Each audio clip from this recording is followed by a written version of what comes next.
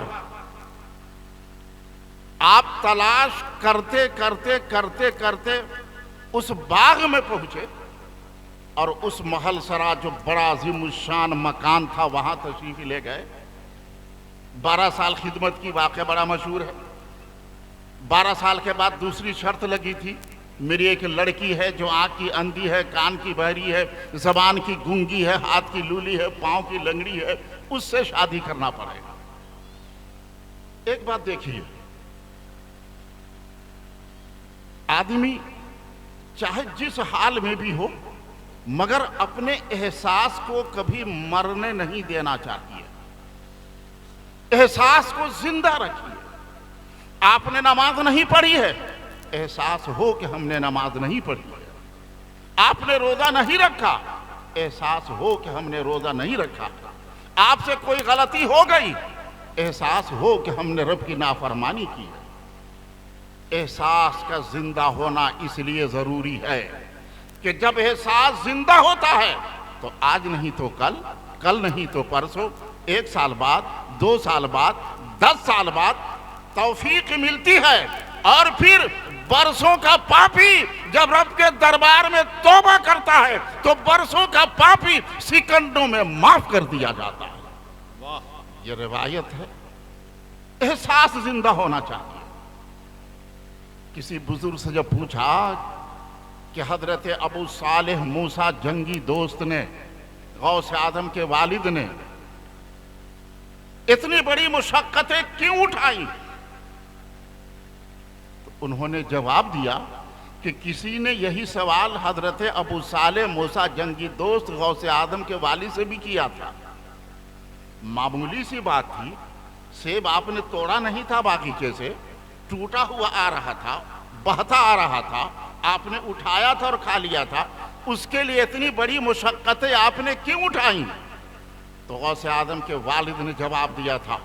یہاں سے وہاں تک کے تمام لوگ غوث اعظم کے والد کا جواب سنیں اور اپنے اندر حرام و حلال کی تمیز پیدا کرنے کی کوشش کریں، اپنی روحانیت کو بیدار کرنے کی کوشش کریں، اپنی زندہ دلی کا ثبوت دینے کی کوشش کریں۔ ہم غلامان مصطفیٰ ہیں، اپنے سچے پکے غلام ہونے کا ثبوت پیش کریں۔ انہوں نے کہا تھا اگر میں نے سیب کے کھا لینے پر اتنی بڑی مشقت نہیں اٹھائی ہوتی، 12 سال کی ریاضت نہیں کیا ہوتا، آنکھ کی اندھی، کان کی بہری، پاؤں کی لنگڑی، اس طرح کی ایک مفلوج لڑکی کو اپنی نکاح کے لیے اگر نہیں قبول کیا ہوتا تو غوث اعظم جیسا شہنشاہ ولایت کیسے پیدا ہوتا؟ کیا سمجھے آپ؟ بچوں کی ولادت میں عقل حلال کا بہت بڑا حصہ ہے۔ آج لوگ کہتے ہیں کہ بچہ میرا نافرمان ہے، بات نہیں مانتا ہے، ٹیڑھی میڑھی کرتا ہے، گستاخیاں کرتا ہے، بے ادبی کرتا ہے۔ حضرات، غوث اعظم کے والد کے اس جملے سے سبق لینے کی ضرورت ہے۔ آپ اپنے بچے کو حلال کھلائیے، حلال روزی دیجئے، خود حلال کھائیے، خود حرام سے بچیے، اپنے بچوں کو بچانے کی کوشش کیجئے۔ حلال روزی کھا کر آپ کا جو خون تیار ہوگا اور اس خون سے جو پھر بچہ تولد لے گا، وہ بچہ نہ آپ کا نافرمان ہوگا، نہ کسی ولی کا نافرمان ہوگا، نہ غوث کا نافرمان ہوگا، نہ رسول کا نافرمان ہوگا، نہ خدا کا نافرمان ہوگا، وہ ہوگا تو سب کا فرما بردار ہوگا۔ حلال کھانے اور کھلانے کی ضرورت ہے۔ اور حضرات گرامی، ایک ایسی لڑکی جس کی آنکھ بھی بچی ہو، زبان بچی ہو، ہاتھ بچا ہو، پاؤں بچا ہو، کان بچا ہو، آنکھ نے کبھی کوئی گناہ نہیں کیا ہو، کان نے کبھی کوئی گناہ نہ کیا ہو، ہاتھ نے کبھی کوئی گناہ نہ کیا ہو، پاؤں نے کبھی کوئی گناہ نہ کیا ہو، اور ایک ایسا نوجوان لڑکا کہ معمولی سے سیب کھا لینے پر جو 12 سال باغ کی رکھوالی کے بہانے صبح سے شام تک عبادت و ریاضت میں گزار دے، میں تو کہتا ہوں حضرت ابو صالح موسیٰ جنگی دوست اگر باغ میں داخل ہونے سے پہلے اگر وہ ذرہ بھی رہے ہوں گے تو اس عبادت و ریاضت کے بعد وہ آفتاب درخشاں بن کر نکھر گئے ہوں گے۔ 12 سال کی ریاضت کوئی معمولی چیز نہیں ہے۔ اور پھر آج ہم سب آج کے اس ماحول کا جائزہ لیں۔ حضرت ام الخیر فاطمہ زہرا جیسی ماں، حضرت ابو صالح موسیٰ جنگی جیسا باپ، ایسی ماں اور ایسے باپ جب ایک جگہ ہوتے ہیں تو اس گلشن میں جو پھول کھلتا ہے وہ شیخ عبد القادر جیلانی ہوتا ہے۔ وہ ہیں میرے غوث اعظم جن کی محفل سجائے آپ تشریف فرما۔ حیدرآباد میں ایک جلسہ تھا، اس جلسے میں ہندو، مسلم، سکھ، عیسائی چاروں مذہب سے بڑے بڑے علماء چنے گئے، سب کی تقریر تھی۔ ایک ہندو عورت کی جب باری آئی تو اس نے جو بات کہا تھا، ایسی چونکا دینے والی بات کہ جس نے سارے پنڈال کے لوگوں کو چونکا دیا تھا۔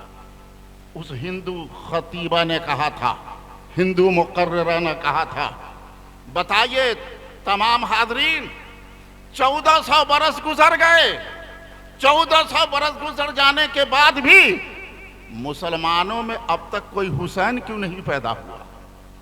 ایک ہی حسین پیدا ہو کے رہ گیا۔ اگر آپ میری بات سمجھ رہے ہیں تو کچھ ہاں کیجئے تاکہ میں سمجھوں کہ میری بات آپ سمجھ رہے ہیں۔ میرے بعد بھی ایک بڑی اچھی خوبصورت تقریر ہونے والی ہے، اس تقریر کے لیے بھی آپ کو بیدار رہنا ہے۔ ہندو مقررہ نے سوال کیا کیا؟ 1400 برس گزر گئے، اس 1400 برس میں ایک بھی حسین کیوں نہیں پیدا ہوا؟ تمام مسلمان خاموش، کہیں سے کوئی جواب نہیں مل رہا ہے۔ جب 3 بار 4 بار اس نے اس سوال کو دہرایا تو مجمع سے ایک بوڑھے میاں کھڑے ہو گئے اور انہوں نے کہا، محترمہ خطیبہ مقررہ صاحبہ، آپ کا سوال بڑا اہم ہے۔ آپ نے یہ سوال کیا ہے کہ 1400 برس میں ایک ہی حسین کیوں، مسلمانوں میں دوسرا حسین کیوں نہیں پیدا ہوا؟ تو سنیے میرا جواب یہ ہے، اب کوئی فاطمہ جیسی ماں نہیں ہے، اب کوئی علی جیسا باپ نہیں ہے۔ اگر آپ بھی آج بھی فاطمہ جیسی ماں پیدا ہو جائے، علی جیسا باپ پیدا ہو جائے، حسین پیدا ہوں گے، ضرور ہوں گے۔ تو ماں باپ کے تقوی کا، پرہیزگاری کا بہت بڑا اثر پڑتا ہے بچے پہ۔ یہ ماں کی تقوی، باپ کی پرہیزگاری، ان دونوں کی انمول برکتیں ہی تھی کہ شیخ عبد القادر جیلانی رضی اللہ تعالیٰ عنہ پیدا ہوتے ہی آپ نے روزہ رکھا تھا۔ اور حضرات، یہ بات بڑی مشہور ہو گئی بغداد جیلان میں، بڑی مشہور ہو گئی۔ سادات کے گھرانے میں ایک بچہ پیدا ہوا ہے، تعجب یہ ہے کہ وہ بچہ دن میں روزہ رکھتا ہے، صبح سے شام تک ماں کا دودھ نہیں پیتا۔ بڑی پھیل گئی یہ بات پورے شہر میں۔ اگلے سال شعبان کا مہینہ آیا، مہینہ گزر رہا ہے، 29ویں تاریخ ہے، چاند میں ہو گیا اختلاف، کہیں سے خبر آئی چاند ہوا، کہیں سے خبر آئی نہیں ہوا، معاملہ شک میں جا کر کے پڑ گیا۔ لوگوں نے کہا، سنو، ہم لوگوں کے لیے پریشانی کی کوئی بات نہیں ہے۔ کہا کیوں؟ کہا اس لیے کہ سادات کے گھرانے میں سال گزشتہ ایک بچہ پیدا ہوا ہے، وہ بچہ پر سال پورے دن میں ماں کا دودھ نہیں پیتا تھا، چلو چل کے دیکھتے ہیں آج، اور اس ماں سے پوچھتے ہیں کہ آج تمہارا بچہ دودھ پی رہا ہے کہ نہیں پی رہا ہے۔ جب پردہ کر کے سوال کیا گیا تھا غوث اعظم کی ماں سے، تو غوث اعظم کی ماں نے جب جواب دیا تھا کہ نہیں، آج میرا بچہ صبح سے دودھ نہیں پی رہا ہے، کہا بس ہمیں یقین ہو گیا، یہ شعبان کی 30ویں نہیں ہے، رمضان کی پہلی ہے۔ حضرات گرامی، ایسا بچہ جو آئے تو شریعت کے لا ینحل مسئلے کو حل کرتا ہوا تشریف لائے، وہ ہیں میرے سرکار بغداد غوث اعظم جیلانی رضی اللہ تعالی عنہ۔ بہت ناز و نعم میں آپ کی پرورش ہوئی ہے، آگے بڑھے ہیں۔ جب 4 سال 4 مہینہ 4 دن کی عمر آپ کی ہوئی ہے تو آپ کی بسم اللہ خوانی کے لیے آپ کے استاد کے پاس آپ کو لے جایا گیا۔ استاد نے پڑھایا، پڑھو بیٹا بسم اللہ الرحمن الرحیم۔ عبد القادر نے پڑھا بسم اللہ الرحمن الرحیم۔ اس کے بعد جب کتاب شروع کرائی گئی ہے،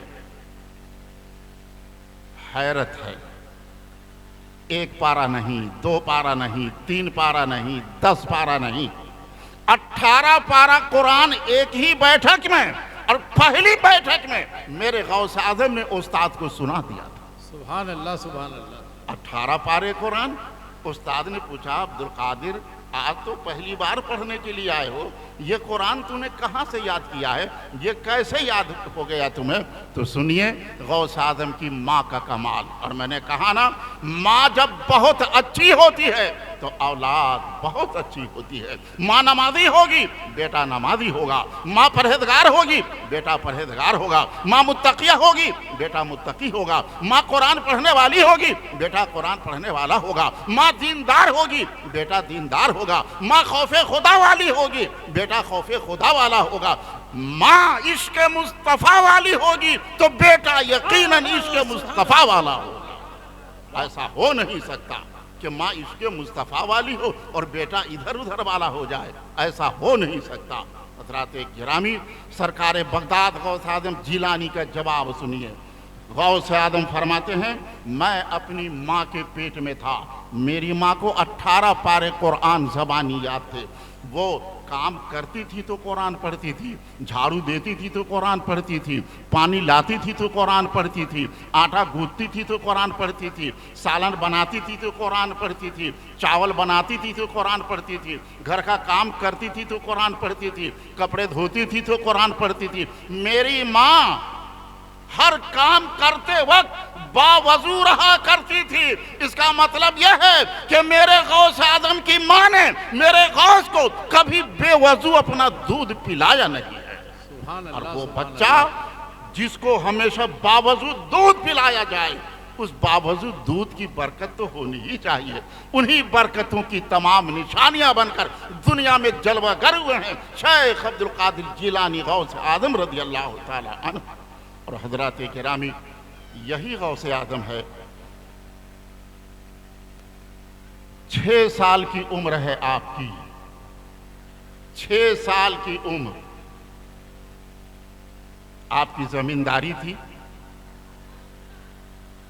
کھیت، اپنی بولی میں ہم بولے کھیت جوتنے کے لیے آپ کا حلواہا ہل بیل لے کر کے کھیت میں چلا۔ شوق پیدا ہوا، دیکھیں یہ کرتا کیا ہے، تو غوث اعظم بھی پیچھے پیچھے ہو لیا، کھیت تک گئے، حلواہا ہل چلا رہا ہے، غوث اعظم پیچھے پیچھے چل رہے ہیں۔ حیرت ہوگی آپ کو، جو اللہ کا ولی ہوتا ہے، اللہ کا ولی یوں ہی اللہ کا ولی نہیں ہوتا، زمین میں تمام تر زمین کی پہنائیوں میں اعلان عام ہوتا ہے یہ خدا کا ولی ہے، آسمان میں اعلان ہوتا ہے یہ خدا کا ولی ہے، دنیا کی ہر چیز پہچانتی ہے یہ اللہ کا ولی ہے۔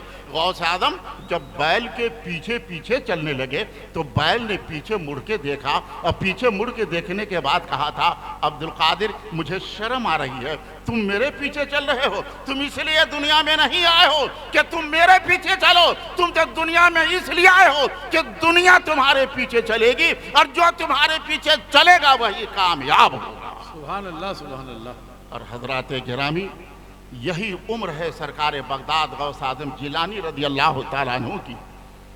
ایک دن آپ کے دل کی دنیا بدلی ہوئی ہے، بڑی بے قراری ہے، بڑا اضطراب ہے، کعبہ دیکھنے کا جی کر رہا ہے، گنبد خضرا کے سائے میں مچلنے کا جی کر رہا ہے، بڑی اضطرابی کیفیت ہے آپ کی۔